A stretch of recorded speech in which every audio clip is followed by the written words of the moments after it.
Okay, welcome, Nancy. Welcome to the podcast. We're delighted to have you here. Thank you for having me, Patty. We're here to talk about from awareness to action, empowering early childhood educators to support children with autism. So, this is going to be a conversation which will be helpful for anyone with a child who's autistic or with ASD, depending on how you want to put it. And you certainly are an expert in that subject. Now, you co wrote the book with Heather Sukierski. I'm saying that in a very Polish way because it's a Polish surname. Yes. Um, I'd like to start by asking what inspired you and Heather to write this book? Well, one of the things I love doing is creating workshops for early childhood educators. So we've been doing that for quite some years now, collaborating on that. And so each time when we do a workshop, we always ask like, are there any topics that you're really, really interested in? What do you want us to bring the next time? And so one of those topics is year after year, time after time, it's can you teach us more about autism? And it makes sense, makes a lot of sense because they often give us the feedback that they didn't learn a lot about it in their trainings. And they are very often the first professionals that see the behaviors, that see the symptoms, that have wonderings about those kiddos. So they asked for it. And so year after year we're teaching courses in all sorts of subjects that relate to autism in different ways, and we're making PowerPoints and PDFs to hand out, and we came up with that idea. What if we just write it all together in a book? All the topics we make those workshops for, put it in a book together so it becomes a handbook for early childhood educators, something they can really go to and read up on if they have questions. Um, there's games and so in it. So it really is like what we thought are all the things early childhood educators would find support in when they read it. And it does feel, and by the way, for everyone listening, as I've said, this is a book which is just as applicable for parents for sure. I Hmm. learned stuff for my family dynamic in the book too, although we'll speak a Yeah. lot about early childhood educators. So it does feel like there's been a real explosion in diagnoses and awareness around autism spectrum disorder. Does it feel like that to you? And where do you think that comes from? Because that's one of those questions people discuss. Is it just because we're better Yeah. at diagnosing? Yeah. I also think, yeah, that better diagnosing for sure. I also think that in the past, let's say 10 years, we've created more awareness about autism as well. We now have this is April, this is Autism Awareness Month as well.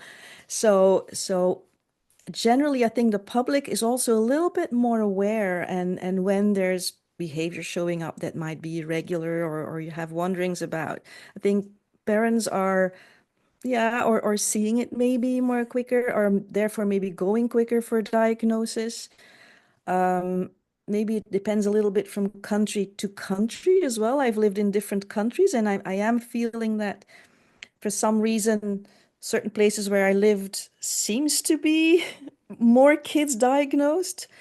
So it may also have to do with the diagnosing whole system that comes around it, how it works, faster or slower, or I also have wonderings about, do we see more autism because we are more exposed to toxins? I believe in that. If you think about all the plastics that we are consuming, and things that used to be in glass jars and bottles, and I mean, try and find a glass milk bottle. You can't find it here in Canada. Um, so yeah, maybe that has something to do with it as well. It's one of the very very interesting sections in the book because the book for everyone listening really does take you through a lot of different things which can impact neurodivergent children and neurotypical kids as well, but especially those neurodivergent kids. And the section on toxins is, I'm thinking, I don't think really anyone knows the stuff that's in the book around the amount of plastics which are allowed to be used by people which are never tested or have in the studies you reference in the book been shown to be dangerous. I was Yeah. just chewing my pencil earlier, and then I remembered the book. I think you mentioned pencils, the Yeah. paint, and all the rest of it, right? Yeah. with lead and stuff everywhere in the food Yeah, supply chain. yeah, yeah. Um, there's Parkinson's, there's all sorts of neurological diseases which follow toxins in various many forms.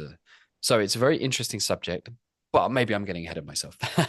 Yeah, no, it is very interesting, and to be honest, when I first learned about it, about those toxins affecting our body, I was like, I'm not so sure, is it really, can it really? But the more you learn about it, I think one of the really cool books that I read was Slow Death by Robert Duck.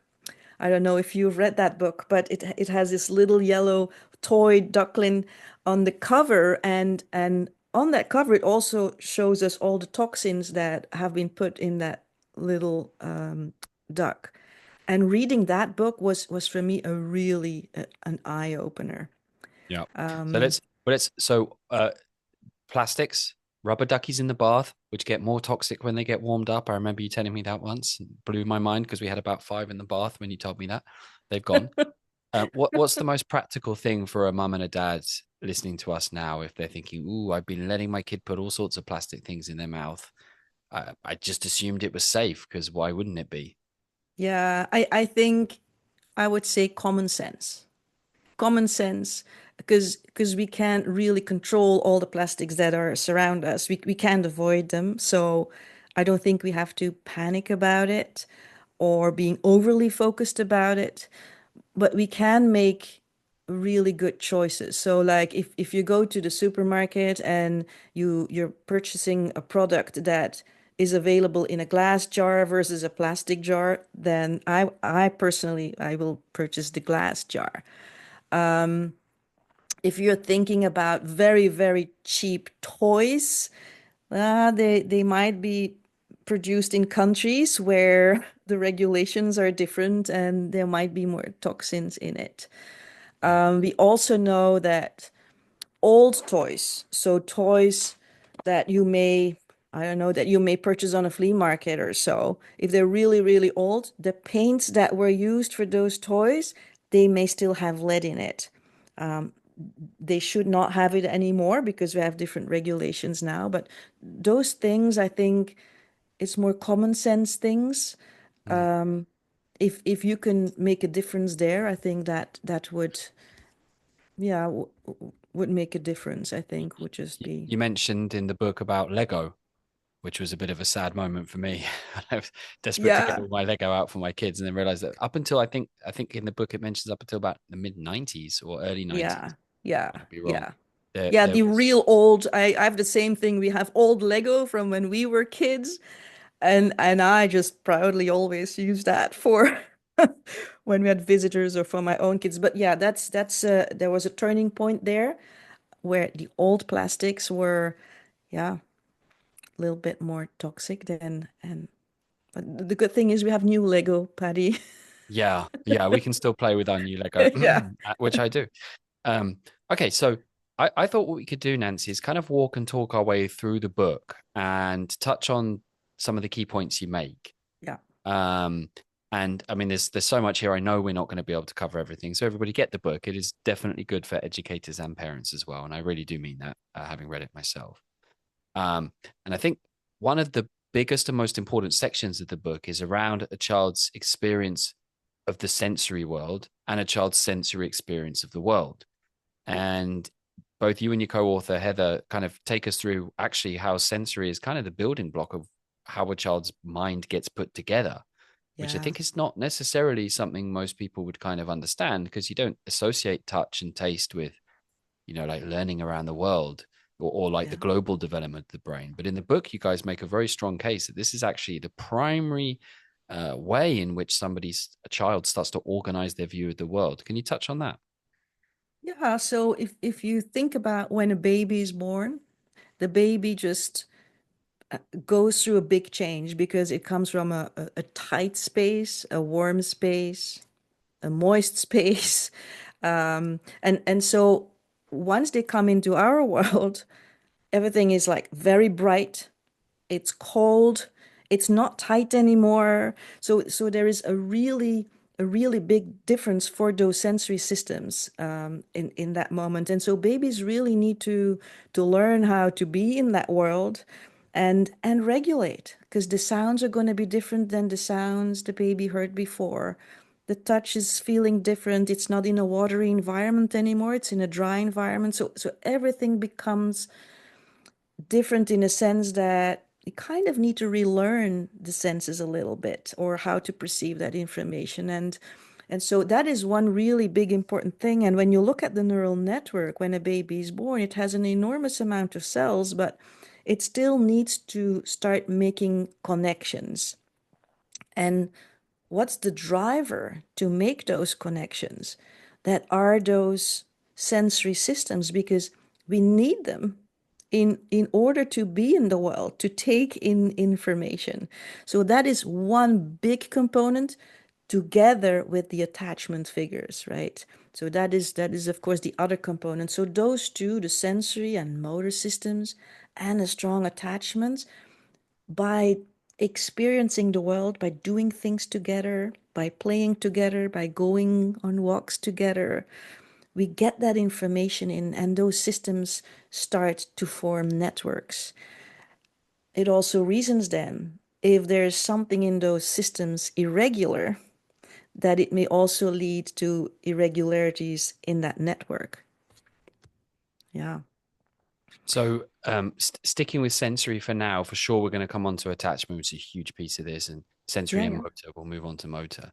Um, and by the way, I must declare an interest. I've actually learned most of this stuff from Nancy in both Handle and Floor Time. What a great teacher you were, Nancy. Thank you. It was definitely a surprise for me as a parent to understand that a child's sensory systems, of which there's the classic five that everyone knows about, and there's three others I'd love for you to talk about them, which are less popular and familiar, I guess. When they're not running properly, or when they're either oversensitive or undersensitive, can have a dramatic impact on a child's behavior at home, at school, with anyone really. And the great thing in the book is you list how many different ways this can manifest itself and then practical tools for what to do about it. So can we start by introducing this idea of hypo and hyporeactivity and maybe break it down, a few senses at a time? Yeah. Um, so you're talking about the five classic senses, right? Our eyes, our ears, nose, taste, touch. So you have those, and then the three extras that you're talking about is our inner ear vestibular system, which relates to anything that has to do with movement, whether you're moving fast or slow, or you're going forwards or backwards or sideways, accelerating or decelerating. So that's that inner ear. The fancy word is the vestibular system. And then there's another one called proprioception, which is your body awareness. And that you could see as, do I actually know where my foot is if I'm not looking at my foot?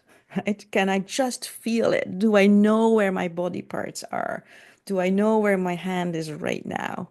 And so that feeling and that system that matures and gets new capacity, such as, do I feel comfortable in the space I am in? So when I walk in a room and I know where the door is, but I just turn my body a little bit, do I still know that the door was right there? Or did I lose my awareness of where I'm at and my comfort level and my regulation? And then later on is going to develop in terms of, maybe, Patty, adults sometimes go to, like, let's say a huge shopping center with a huge parking lot, and you park your car there and you go shopping and you come back and you think, oh, well, where did I park my car?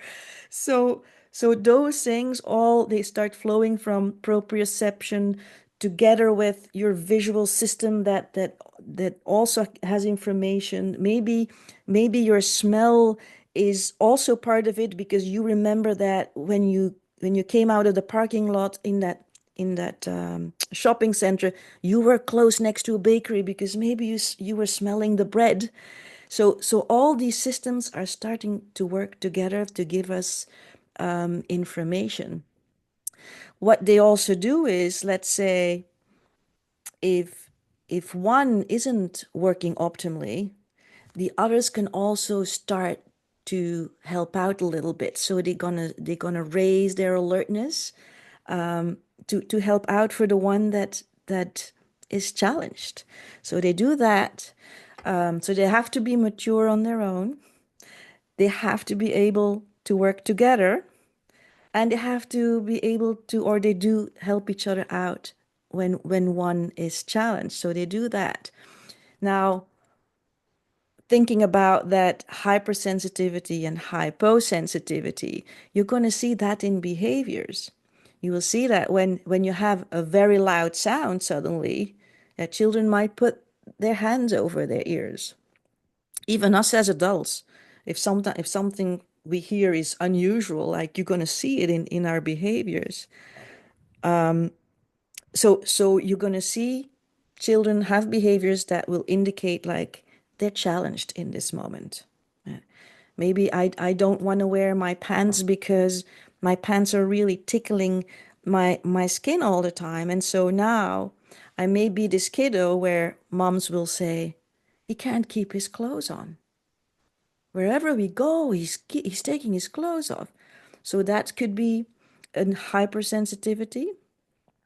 On the other hand, we also all have things that we do for our sensory systems that we really, really like.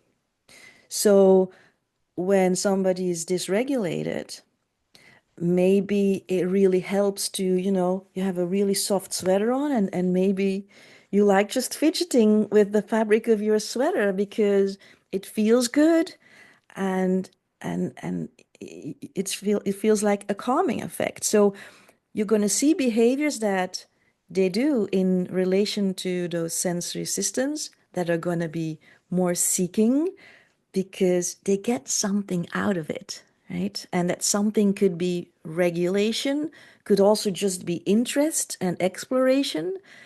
But so that could be the seeking part. On the other hand, you're going to have the behaviors that are showing that they're challenged, right? And Nancy, you're doing a great job of explaining this. I'd like to spend some time here because I think this is a huge portion of the book. It's also such useful information for parents. I'll Mm-hmm. just share a couple of anecdotes. When Nancy first taught me about this, really, one of the people who really helped me to understand this, I immediately thought of myself as a kid. We used to have these woolen jerseys that we wore at school, Mm-hmm. like jumpers, and I couldn't stand the feeling of wool, the scratchiness of that particular material. It was Yeah, unbearable.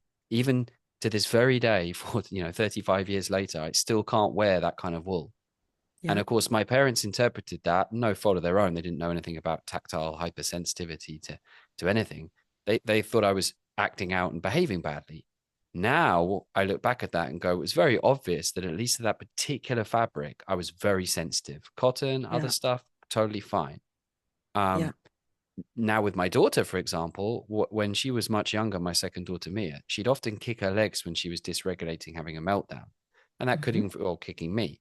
I noticed she Mm-hmm. often liked kicking, jumping, moving her body. So rather than saying, "Hey, disrespectful behavior, cut it out," that's wrong, I actually supported her to kick her legs during a meltdown and found that calmed her. So can we talk maybe just for a moment? I'd love to go into more detail on maybe a few of the senses and kind of run Mm-hmm. through them. Mm-hmm. I've just mentioned that second example, child kicking legs during a meltdown. Yeah. Helping them to kick seems to calm them down. Kind of counterintuitive for a lot of us, right? Because we would be thinking, hey, you're kicking me, maybe the floor. I need to stop you. Actually, because you're nodding your head, so it means I'm doing the right thing as a parent. Yeah. Actually, I'm probably doing the right thing because I'm allowing more of that activity. Can we break that down? Yeah. So I think when children are dysregulated, first thing was really important is you were the co-regulating parent, adult there in the room. And so that co-regulating aspect is one really important thing. I think the second one is that when we're dysregulated, there's a lot of research on that, that our capacity to use verbal language goes down. Now, I don't know how old Mia was when you get that example that you Like two, gave, three, but four type thing. yeah, so language capacity is going down. And so that means we're going to use our body language to tell the world that we're really either frustrated or we're just challenged. And for young children, what could that be? That could be maybe screaming, that could be squeezing, that could be stomping feet. For your daughter, it could be kicking, right? It's like really using body language to say, hey, I'm frustrated or something's not working well. So I think you did really good in acknowledging that. This is okay. She's not kicking here to kick somebody or to break something. This is just body expression. So in your example, I think it's really, really cool that you used your relationship, you used co-regulation, you honored what she was doing, saying, hey, I'm seeing what you're doing and I'm understanding it. You are frustrated or you're angry or you're challenged. I'm seeing it. So honoring that language, I think is part of that co-regulating. Yeah. And she's getting that proprioceptive input from kicking her legs as well. Yeah, so when you don't, that's the other thing too, that it's not that we just lose our language capacity.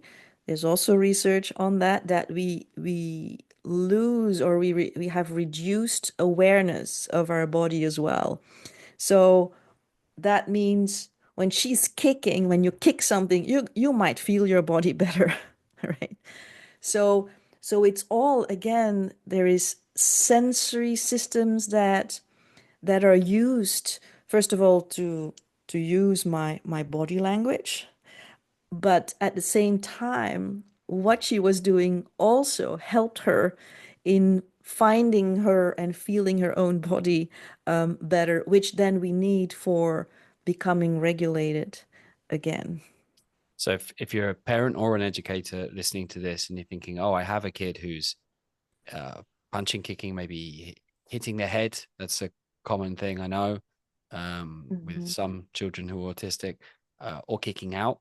This is now Mhm. an opportunity. What the case Nancy's making here is a powerful case for saying, hey, rather than trying to fight that behavior or stop it, why don't we examine how that serves that person in that particular moment? Is that the right way to put it, Nancy? Yeah, yeah, that's a really good way. Now, for early childhood educators, sometimes that means that you may want to make sure that there's not no other kids around, so that they don't get hurt.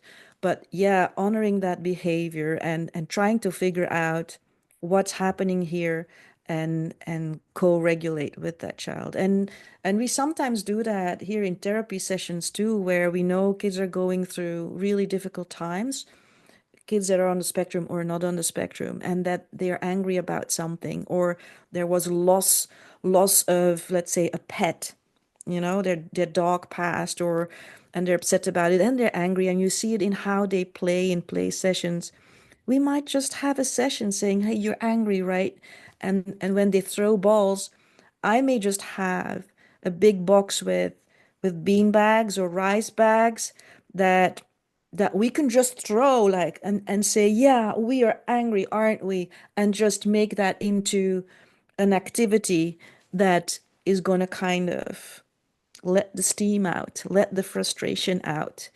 Yeah. So rather than stopping the behavior, it's like looking at it and doing some detective work, trying to understand it, accept it if it's safe, right? If it's safe.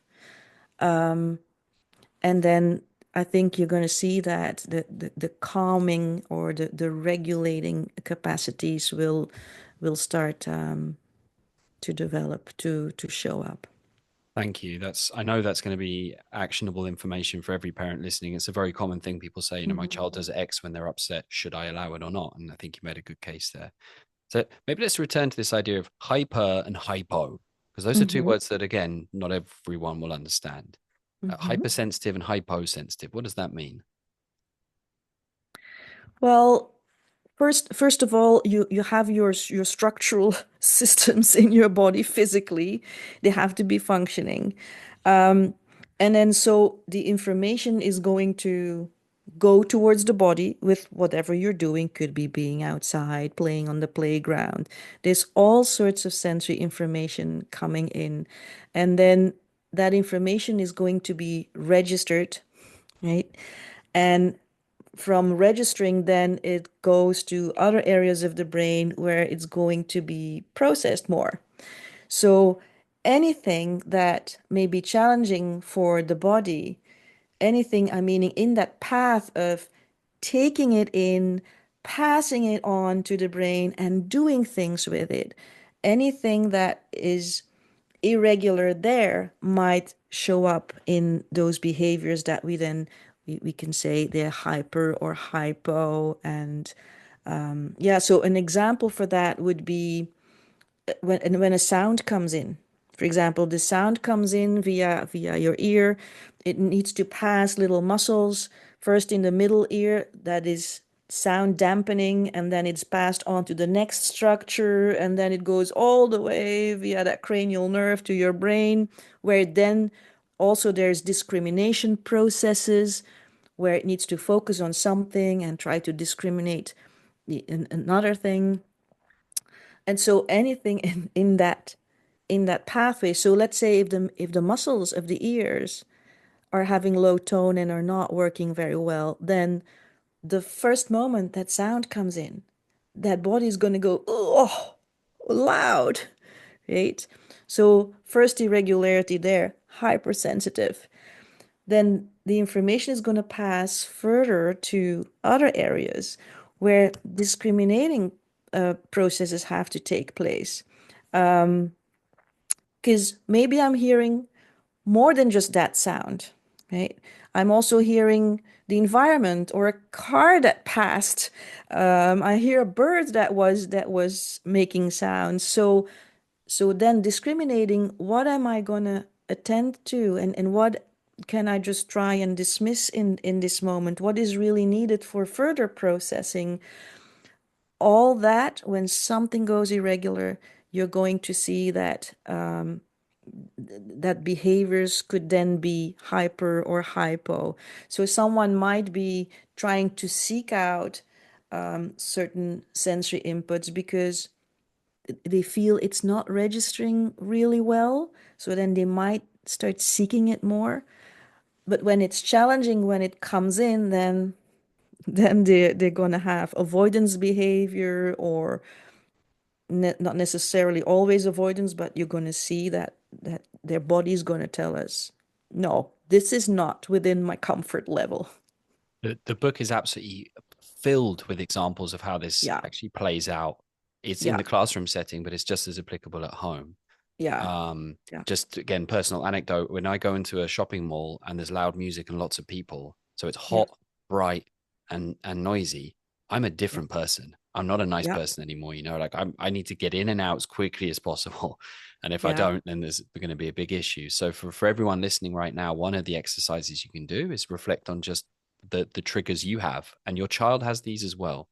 So let's run through some of the ones that you commonly see working with kiddos, which will probably be the kind of common ones that parents have as well. You mentioned covering your ears.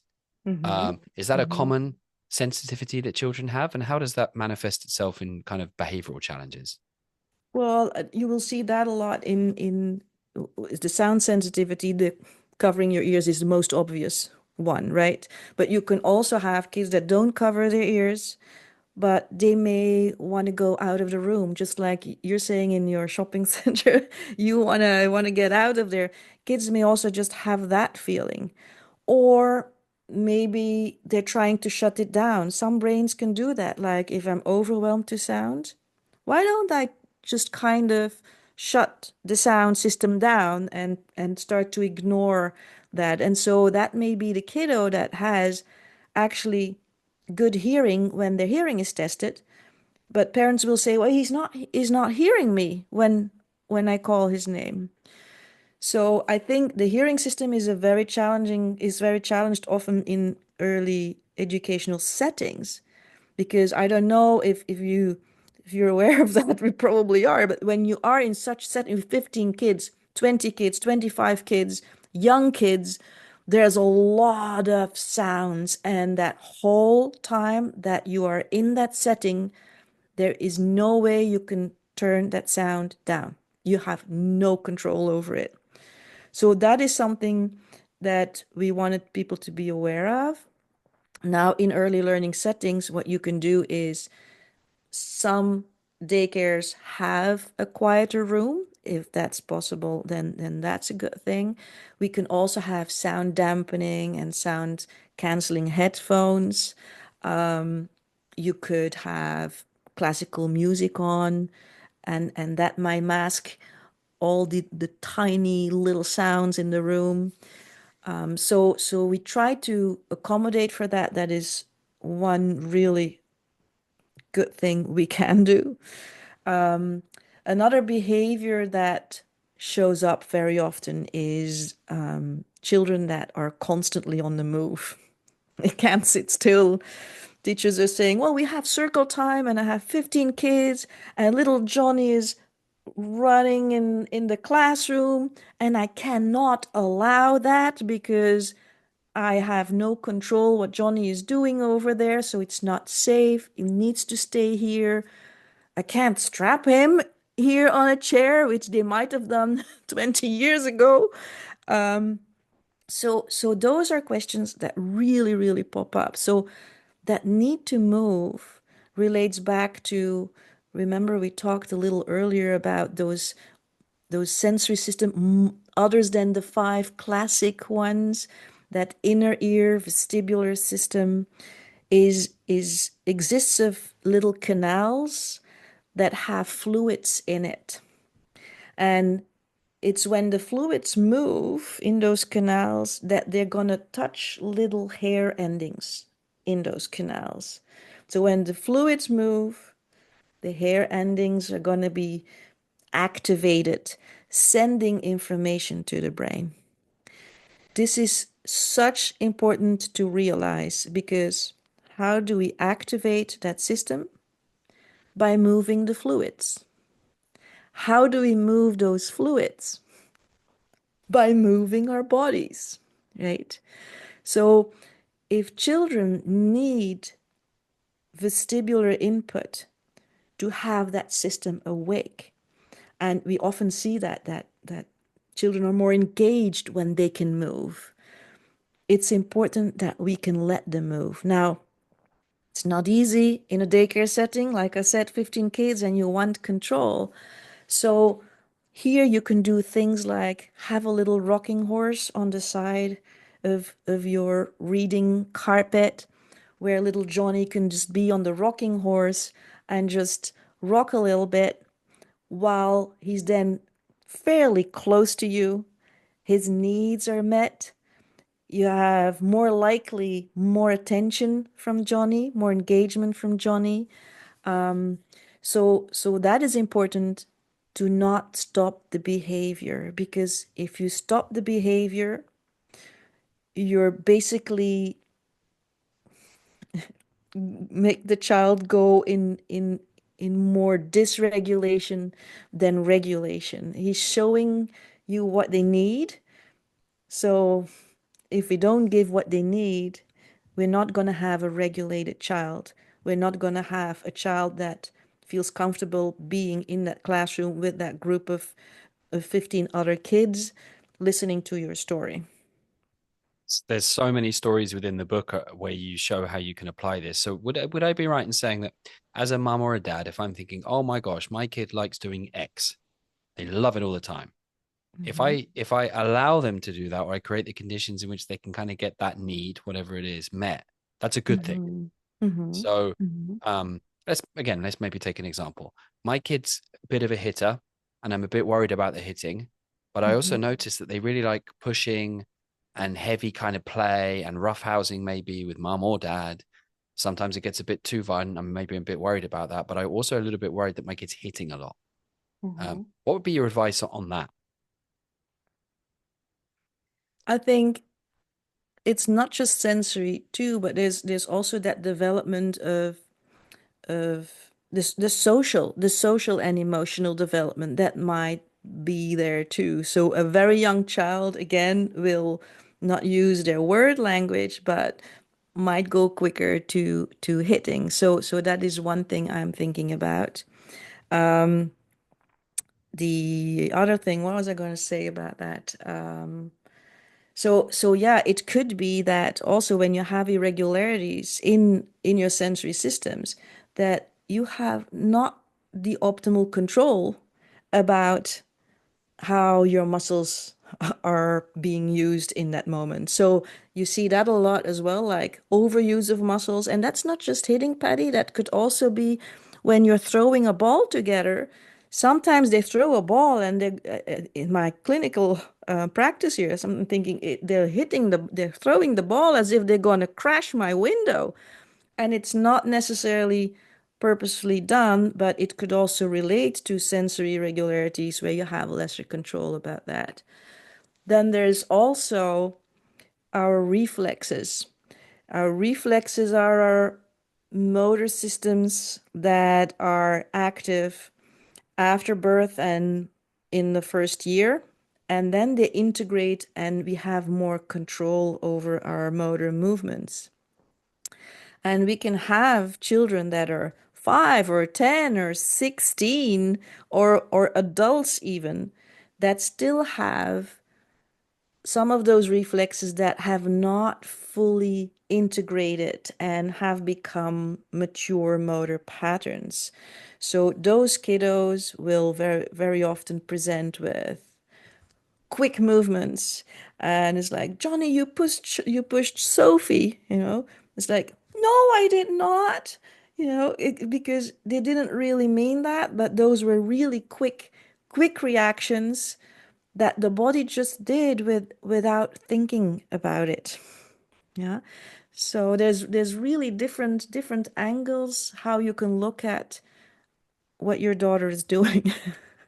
So if I'm Yeah. a parent, I'm thinking, oh, this kind of does sound like my kid, and with no judgment whatsoever, I think most of Hmm. us, when we can't, Hmm. if we're new to parenting, we'd be going, oh, I've got a problem child here. But the case you Yeah. make in the book and you're making now is actually, if you lift the lid, there can be all sorts of reasons Yeah. why this behavior could be happening. Yeah. And the good news is there's actually something you can do about it other than getting Yeah. angry at your kid. Yeah. Yeah. Um, what would be the best thing if I was a parent right now thinking, oh my gosh, you've talked about a couple of my kids right Yeah. now, Yeah. with kid with ASD or without, what would be the Yeah. route I should take going Yeah. forward? Yeah. I would surely look for like a really good occupational therapist that knows a lot about sensory and motor development. That would be good. Or just neurodevelopmental experts like Handle practitioners would be really good. Also, DIR floor time professionals are trained in really looking at all those individual differences and in relation to social emotional development.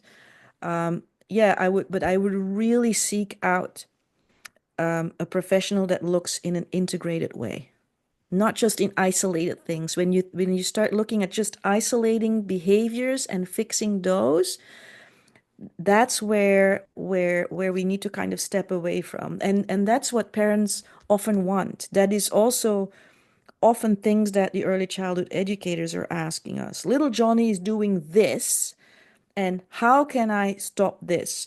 Or it's like, we're learning this specific thing, building a tower with 4 blocks, for example, for very young children. That might be a goal for the early childhood educator. And Johnny's not doing that. How can I have Johnny? How can I teach him to do this? Those are things we really have to step away from. This is what I mean. You're micronizing on this very specific goal, and then you lose touch of how all these systems that we already talked about today, how they're all connected. You can't isolate them. They're all part of growth, and hyper focusing on those things is usually about slow progress, whereas you work in an integrative way, you're going to see a child shine. Yeah, in their unique own ways. It's kind of ironic, right? Because as parents, we kind of know our child better than anyone ever will. We spend more time with them than anyone ever will. But it can be Yeah, hard for us to see the trees from the wood and vice versa, right? So it's quite yeah, natural. We probably come with a problem first.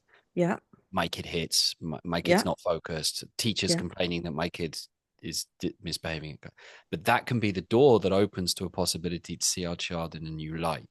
Is yeah, that the right way of yeah, putting it? yeah, yeah. And I experienced that firsthand myself. So one of my three children had a diagnosis of selective mutism, which is an anxiety disorder.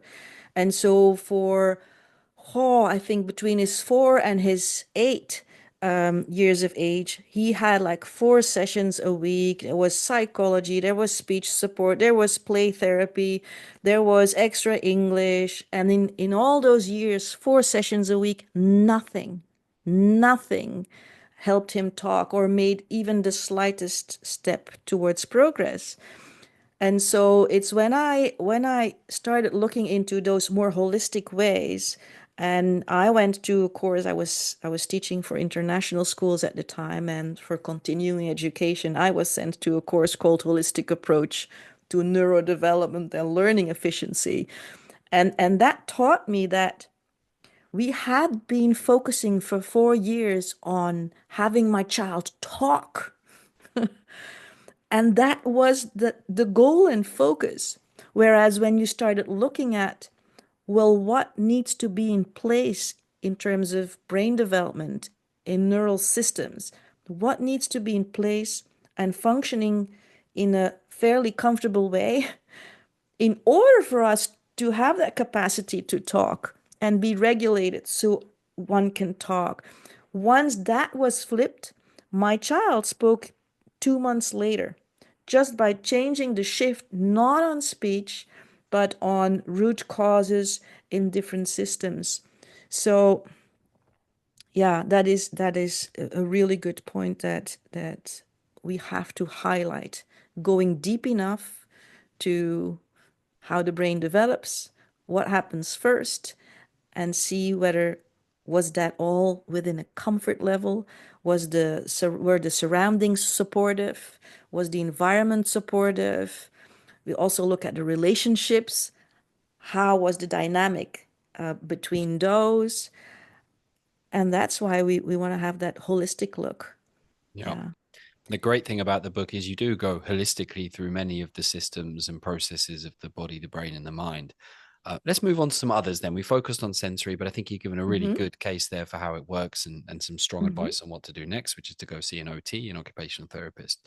Mm-hmm. We didn't talk about interoception, but I'd like to maybe move on to some of the other, again, kind of, I don't want to say less sexy. That's probably not the right way of putting it. But since we're getting onto the digestive system, I think we can agree maybe Mm-hmm. slightly less Mm-hmm. tasteful elements. But maybe let's start with muscle tone, Mm-hmm. because muscle tone, again, was one of those things where when I found out about it, I realized that I'd been warned that my daughter had some muscle tone issues when she was born. And I laughed it off and gone, oh, no, that's absolutely fine. I've done that thing you guys describe in the book around that's not my child. Muscle Yeah. tone also has a massive impact on kids' behavior. Yeah, I mean, like so many things we already, and it relates back also to sensory, but think about when I spoke earlier about two little muscles in the middle ear that have to take in sounds. When our eyes are moving around, it has a lot of muscle work to do just to keep a visual target, like so our bodies sitting up right now, Patty, you and I were using lots of muscles just to be seated, right? So imagine if your muscle tone is low, how it can affect somebody in so many different ways, right? And muscle tone often we don't think enough about it. I think like how that relates to nutrition, where we were going now in the conversation, because you really need our muscles and also other parts of our bodies need to have the ability to, even when you give a child the best possible healthy food, that body needs to have that ability to extract the nutrients that it needs to have all chemical processes in place to then support our function. So, water, for example. Yeah. So, our muscles really need water. And that if I ask my clients, how much water does, that's one of my questions on the questionnaires that when I take in new clients, like, describe a little bit what your child eats during a day, what they drink during a day. You'd still be surprised how many children do not have enough water. They may drink a lot of juice, yeah, lots of other things, but no, we can still, our bodies really, really need it. Our brains need it. Our muscles need it. Our organs need it. Like we really need that. So that's one really important thing, I think, when it comes to nutrition, water. Then also our muscles also need calcium, magnesium, zinc. So we will see that when kids are on the autism spectrum, their digestive systems are also in many ways challenged, right? So they may have, and that goes back to the sensory system.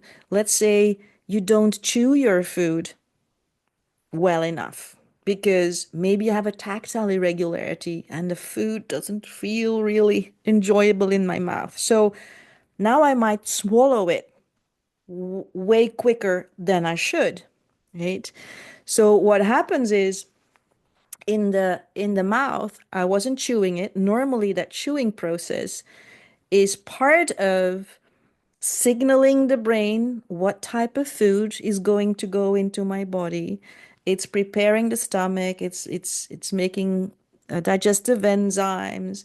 So that's not happening optimally anymore. On top of that, the food is going to fall into my stomach as a big chunk rather than a chewed substance. So now that whole digestive process is already not optimal from the start, right? And and so we see also that muscles, they need ingredients to function optimally. So nutrition, I think, is very often underestimated when it comes to muscle tone, but also, yeah, just generally for our well-functioning bodies. It's going to affect what's happening in our gut. And like there's that saying, our gut is your second brain. So yeah, a really big important component there. Don't overlook nutrition, I think. And it's really hard for parents that have kiddos on the spectrum because some of them struggle really hard with feeding them. And some really say like I can only give them hamburgers, or he's just gonna land in hospital because he doesn't eat anything else, right? And also here, we put that in the book. So be aware, because a lot of people don't know that there are OTs that are feeding experts Mm, that are trained in where's this coming from? What is the challenge? And then they can make programs or do sessions with your child to support that. So that is something that a lot of parents are not aware of, that they're specialists just in that. yeah. And those are OTs, are occupational therapists for anyone who's not familiar with that. Yeah. Let's Yeah. let's spend a few more minutes on gut health overall. And again, all of these things we're talking about, but they're in the book with loads more examples, what to Yeah. do, what not to do, what to do Yeah. next. So for anyone interested, go to the book and check it out. It really is laid out there in very easy to read language. Yeah. I think if I remember right, there's a story of a girl called Anna who had some Oh, really big behavioral issues. yeah. And the Yeah. why behind that is phenomenal. And it relates to this idea of gut health. Yeah. Let's tell that Yeah. story. Yeah. That was very, very unique in a sense that the parents contacted me and they were saying, she had irregularities that looked tactile, extremely tactile. So the challenge was she couldn't keep her clothes on, therefore couldn't go to school because she would take her clothes off. So now she was homeschooled, but it escalated and escalated. So she would be on the floor screaming, shouting out, I want to die, I want to die. And Anna was at that time was in the range of elementary school years. I forgot her the exact age now, but so they even had to shave her hair because her hair was too ticklish. She would just like pull it out. Just so challenged. And mom said, "Well, we don't know. We can't go to the normal doctor anymore. We can't go to our psychiatrist anymore." They did have her first on medication, but then of course all medical support stopped. And so she said, I don't know if you're willing to work with her, but we've got this problem with this clothes. We can't find professionals. And we're like, well, you know what? Can you just wrap something around her? Just wrap something around her, but make sure that it's not touching her body, but we can find a way that it is really respectful still. But I'm willing to work with her. And there she was. And literally the important thing that we learned from her is that her gut was so dysregulated, challenged, had an enormous yeast infection. And because of that yeast infections, one of the symptoms is that your skin becomes really, really itchy. Yeah. So for Anna, if you just looked at her behavior, yeah, people were puzzled. What's going on? You look at her gut and that yeast infection, you put her on a diet, taking all sugars out of the diet because sugars are a feast for the yeast, right? So taking all the sugars out, and within like, 6 weeks, 8 weeks, she could wear clothes again. And it's one of my, I would say, clients that made a really big impact because like years later, the parents are still sending me photos saying, "Look at Anna, she's now here. She's finishing high school. Look at her, like shining, really shining." But it's a good example of you need to find professionals that can think holistically in order to really find the root cause. Yeah. And in such case as Anna, naturopaths are also really, really good at doing detective work in that area of our body function. Yeah. It's a great story, and the book is so full of stories where the problem has turned into an understanding. I've I've got my dog, in case you're wondering if you can hear that. He's also making some noises right No, now. His behavior is I don't, communicating to me. I think that I the don't recording hear. software is filtering it. Nancy, our time has run out, unfortunately. There are many other Hmm. systems which you cover inside the book. And again, as I say, it's very practical, very easy to read, unlike a lot of Hmm. books for specialists. Hmm. You actually can Hmm. get into it as a parent. Where can people find you, and where do you practice? Maybe let's do that. Some practical things to get in touch with you. Yeah, I'm located on the east coast of Canada. So here I have my private practice, but I can also work online and have clients in Belgium, Switzerland, other areas of the world, or other side of Canada, which is also quite far away. And so my website is uniquelearning.ca. The book is available on Amazon worldwide. This is how it looks like. I think what's also really good in the book, Paddy, is all the activities. I tried to put activities in it that should look like play when you do them, but I made the activities in a package that it addresses all the systems that we talked about in the book. So there's a vestibular activity, there's a tactile activity, there is one for the gut if a child experiences pain. So I think that is something that people really like about it too, that it has suggestions that you can explore together with your child. Yep, it's Yeah. absolutely jam-packed. There's so many. Again, I'm like, oh my God, I can't believe we didn't touch on so many things I want to talk about. Will you come back for episode 2, Nancy? Can Yes, we I do another one? will. Oh, Yes, thank I you so will. much. Nancy Ceulemans, thank you very much for this conversation. Okay, thank you for having me, Patty.